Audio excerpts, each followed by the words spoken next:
Assalamualaikum warahmatullahi wabarakatuh. Selamat pagi dan salam sejahtera untuk kita semua. Yang saya hormati Ibu dan Bapak penguji, yang saya hormati Ibu Asridiana SIP MPA selaku coach, yang saya hormati Ibu Marlina Puspitasari SH selaku mentor, dan kepada teman-teman kelompok 2 Angkatan 4 yang saya banggakan. Terima kasih atas kesempatan dan waktu yang diberikan kepada saya. Sebelum saya memaparkan rancangan aktualisasi saya pada seminar pagi hari ini, izinkan saya untuk memperkenalkan diri terlebih dahulu. Nama saya Siti Maisarah, biasa dipanggil Sarah. Saat ini saya adalah seorang CPNS di pemerintah Kabupaten Pidijaya yang sedang bertugas pada unit kerja bagian protokol dan komunikasi pimpinan Sekretariat Daerah Kabupaten Pidijaya, terhitung sejak tanggal 21 April 2021 lalu. Jabatan saya saat ini adalah sebagai calon ahli pertama Pranata Hubungan Masyarakat. Saat ini saya sedang didampingi oleh mentor saya, yaitu Ibu Marlina Puspitasari, SH selaku Kasubag Dokumentasi Pimpinan di unit tempat saya bekerja. Sebelumnya, saya mengucapkan terima kasih kepada Bapak Ibu penguji yang telah berkenan meluangkan waktunya untuk menguji saya dalam seminar rancangan aktualisasi ini. Terima kasih pula saya ucapkan kepada Ibu Asridiana SIP MPA selaku coach dan kepada Ibu Marlina Puspitasari SH selaku mentor saya yang senantiasa memberikan dukungan dan bantuannya kepada saya sehingga saya dapat menyelesaikan rancangan aktualisasi saya ini tepat pada waktunya.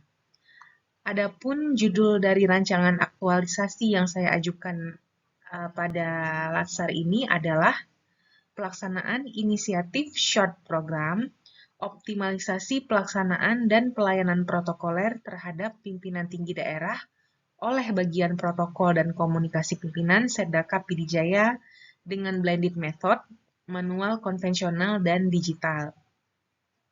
Rancangan aktualisasi saya ini akan dilaksanakan di tempat saya bertugas, yaitu di bagian protokol dan komunikasi pimpinan Setdaka Pidijaya. Untuk pengawalan, saya akan sedikit memaparkan mengenai profesi ASN. ASN atau aparatur sipil negara adalah istilah untuk kelompok profesi bagi pegawai-pegawai yang bekerja pada instansi pemerintah, baik di tingkat pusat maupun daerah. ASN sendiri terbagi menjadi dua kategori, yaitu PNS atau pegawai negeri sipil dan P3K atau pegawai pemerintah dengan perjanjian kerja. Sebagaimana yang kita ketahui Bapak Ibu bahwasanya keseluruhan aturan terkait ASN telah diatur oleh pemerintah, salah satunya yaitu dalam Undang-Undang Nomor 5 Tahun 2014 tentang Aparatur Sipil Negara. Pada undang-undang tersebut dijelaskan bahwasanya ASN memiliki fungsi yaitu sebagai pelaksana kebijakan publik, pelayan publik, serta perekat dan pemersatu bangsa. Sebagaimana kita ketahui pula, ASN terdiri atas dua kategori tadi yang telah saya sebutkan di awal, yaitu PNS dan juga P3K. Untuk PNS sendiri, haruslah wajib menjalani masa percobaan dulu dari fase CPNS melalui proses pendidikan dan pelatihan yang terintegrasi, yakni pelatihan dasar atau latsar yang sedang saya ikuti ini. Nah, fungsi ASN sendiri dijalankan dengan nilai-nilai berakhlak sebagai core value terbaru ASN yang diluncurkan oleh Presiden Republik Indonesia pada tanggal 27 Juli 2021. Berakhlak sendiri adalah akronim dari 7 nilai dasar PNS, yaitu berorientasi pelayanan, akuntabel, kompeten, harmonis, loyal, adaptif, dan kolaboratif. Nah, pada slide ini saya menampilkan tabel tentang 7 nilai dasar tersebut dan akan saya jabarkan beberapa di antaranya. Seperti misalnya yang pertama, nilai berorientasi pelayanan, yaitu perilaku, komitmen, dan budaya kerja dalam memberikan pelayanan prima terhadap kebutuhan masyarakat. Lalu ada nilai yang di tengah-tengah itu harmonis, yakni perilaku dan komitmen untuk saling peduli dan menghargai perbedaan demi mewujudkan lingkungan yang kondusif, serta ada nilai terakhir yaitu kolaboratif, perilaku dan komitmen untuk membangun kerjasama yang sinergis. Selanjutnya, gambaran umum instansi di tempat saya bekerja, yaitu bagian protokol dan komunikasi pimpinan Sekretariat Daerah Kabupaten Pidijaya, atau sering pula disingkat dengan bagian Prokopim Setdaka Pidijaya. Bagian Prokopim Setdaka Pidijaya adalah merupakan salah satu fungsi di bawah Sekretariat Daerah Kabupaten Pidijaya yang merupakan unsur staf Bupati Kabupaten Pidijaya. Memiliki tugas untuk melaksanakan sebagian dari tugas asisten administrasi umum, serta memiliki fungsi komunikasi dan fasilitator protokoler, serta dokumentasi dan publikasi terhadap kebutuhan pimpinan tinggi, yaitu Bupati, Wakil Bupati, dan Sekretaris Daerah pada setiap agenda atau kegiatan pemerintahan atau kedinasan. Terkait dengan visi misi, bagian Prokopim Setdaka Pidijaya memiliki visi misi yang berinduk pada visi misi Setdaka Pidijaya, yaitu untuk visinya terwujudnya pelayanan yang prima dalam menunjang aktivitas pemerintahan, pembangunan, dan kemasyarakatan. Untuk misinya yaitu ada 6, yaitu mengkoordinasikan berbagai perumusan dan implementasi kebijakan pemerintah kabupaten. Kemudian yang kedua, mengkoordinasikan penyelenggaraan administrasi pemerintahan, bidang keistimewaan Aceh dan kesejahteraan rakyat. Lalu yang ketiga, mengkoordinasikan pengelolaan sumber daya aparatur, keuangan, prasarana dan sarana pemerintahan. Keempat, memfasilitasi pembangunan infrastruktur yang mendorong peningkatan pembangunan yang proporsional, berwawasan lingkungan dan berkelanjutan.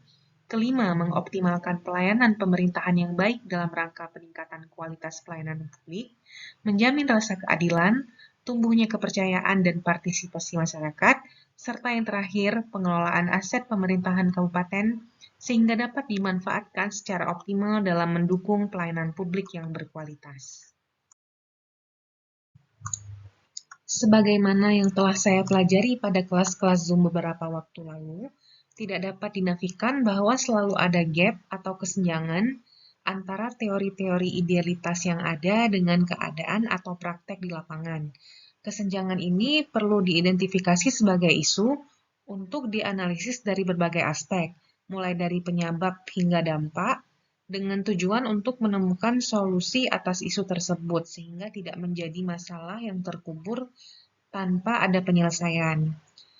Nah, begitu pula dengan unit kerja saya, yaitu bagian Prokopim Setdaka Pidijaya, juga memiliki beberapa isu yang cukup penting untuk dianalisis dan ditindaklanjuti. Dalam mengidentifikasi isu tersebut, saya menggunakan metode, yaitu yang pertama, dengan observasi atau pengamatan langsung selama saya bekerja.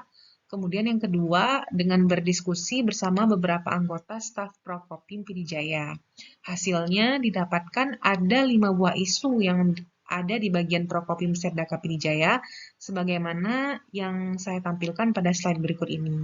Yaitu yang pertama, belum optimalnya pelaksanaan dan pelayanan protokoler oleh bagian protokol dan komunikasi pimpinan Setdaka Pidijaya dalam acara atau kegiatan yang dihadiri oleh pimpinan tinggi.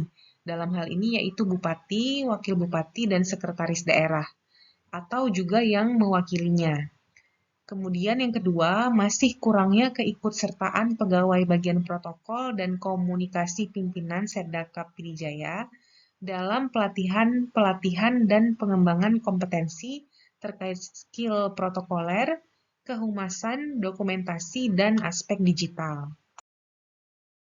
Dilanjutkan dengan isu ketiga, yaitu belum tertanamnya mindset paperless di pihak para pegawai bagian protokol dan komunikasi pimpinan Setdaka Pidijaya. Lalu yang keempat, belum adanya penerapan digitalisasi arsip untuk dokumen-dokumen yang ada di bagian protokol dan komunikasi pimpinan Setdaka Pidijaya. Dan isu yang terakhir adalah masih kurangnya sistem keamanan penyimpanan dokumen di bagian protokol dan komunikasi pimpinan Setdaka Pidijaya, sehingga masih terdapat kejadian atau kasus terbongkarnya rahasia instansi ke pihak-pihak yang tidak bertanggung jawab. Seluruh isu ini memiliki fakta dan datanya, saya tampilkan, lalu juga memiliki dampak dan pihak terdampaknya, sehingga tentu perlu pemikiran lebih lanjut untuk menyelesaikan isu ini. Namun tentu saja tidak semua isu dapat ditangani dan dicoba diselesaikan saat ini juga selama masa aktualisasi pada pelatihan latsar ini. Untuk itu saya mencoba memilih satu isu saja yang saya rasa urgent dan cukup mendesak untuk diselesaikan, serta masih berada dalam kewenangan saya untuk menyelesaikannya. Dalam menetapkan satu isu utama atau core issue dari kelima isu tersebut, saya menggunakan 2 kali teknik tapisan, yaitu yang pertama dengan menggunakan teknik tapisan AKPK, sehingga mengerucut menjadi 3 isu yang saya hijaukan kolomnya pada tabel.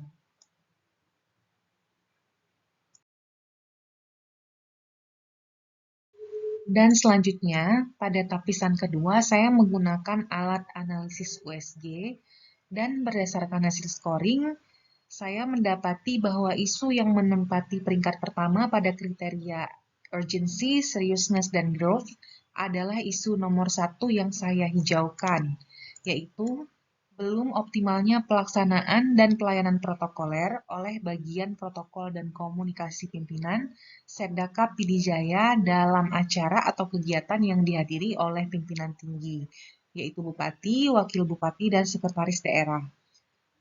Isu ini menempati peringkat pertama dengan total skor 15 dan memiliki keterkaitan dengan materi agenda 3, yaitu pada pengetahuan manajemen ASN.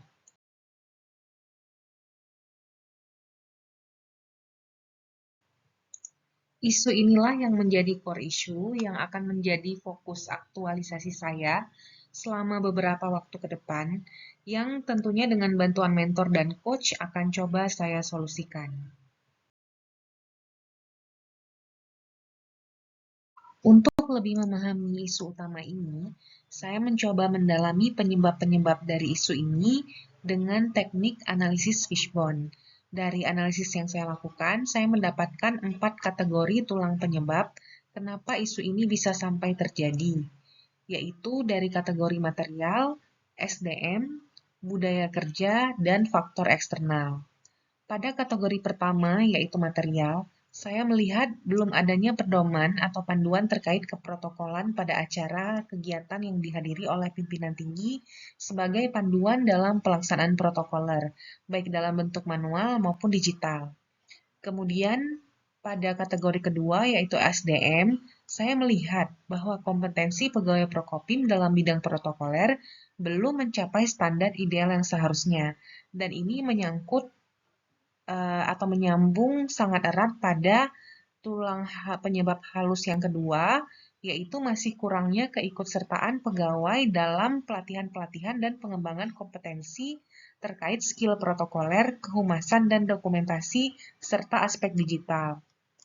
Lalu pada kategori yang ketiga, saya melihat bahwa tidak adanya agenda feedback dan sharing rutin bersama pimpinan tinggi daerah selaku stakeholder utama atau penerima tunggal layanan protokoler dari bagian Prokopim Pidijaya. Kemudian masih pada kategori ini, terlalu padatnya agenda atau rutinitas di instansi sehingga tim terlalu larut dalam sistem kerja lama yang hanya melakukan pengulangan dan pengulangan atas kebiasaan-kebiasaan. Kemudian, poin terakhir pada kategori budaya kerja ini adalah kurangnya referensi atau benchmarking atau patok banding dari bagian yang sama di instansi pemerintahan lainnya, baik secara langsung maupun virtual. Pada kategori yang keempat, saya melihat kurangnya pemahaman dasar-dasar protokoler dari SKPK atau leading sektor lainnya selaku pembuat dan penanggung jawab utama dari pelaksanaan acara atau kegiatan.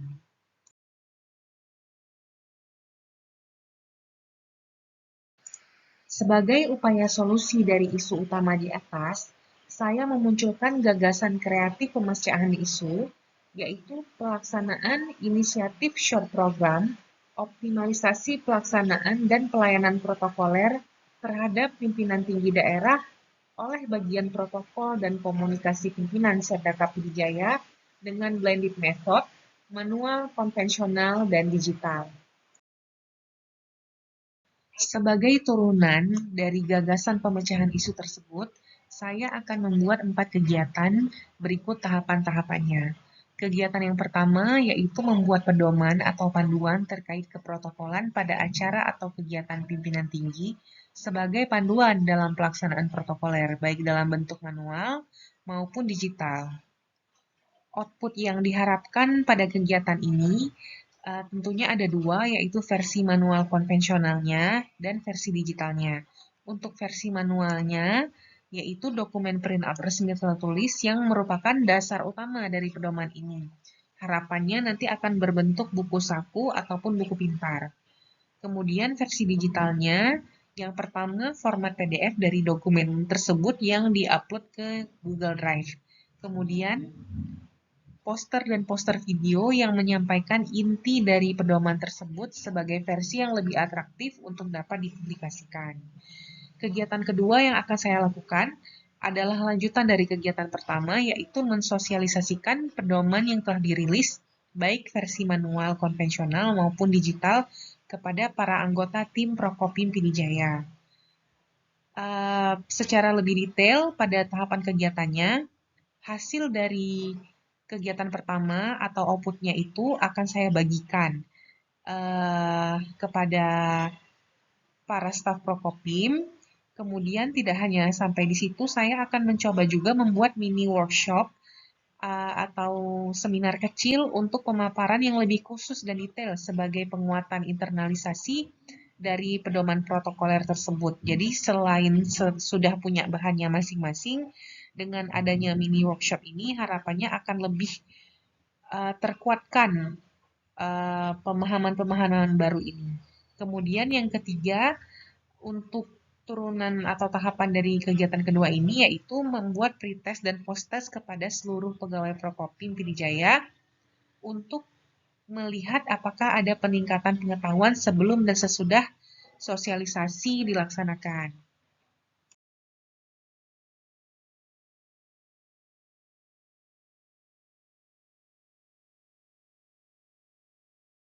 Untuk rencana jadwal kegiatan aktualisasinya sendiri, rencananya untuk kegiatan pertama akan saya habiskan pelaksanaannya di sebelum libur Lebaran yang akan jatuh pada minggu keempat di bulan April.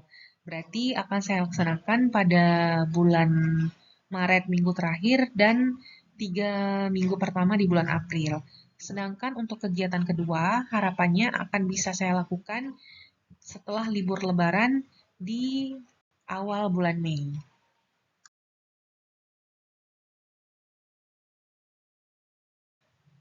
Adapun untuk kegiatan yang ketiga, saya merencanakan akan menghabiskan seluruh minggu di bulan Mei untuk menyelesaikannya.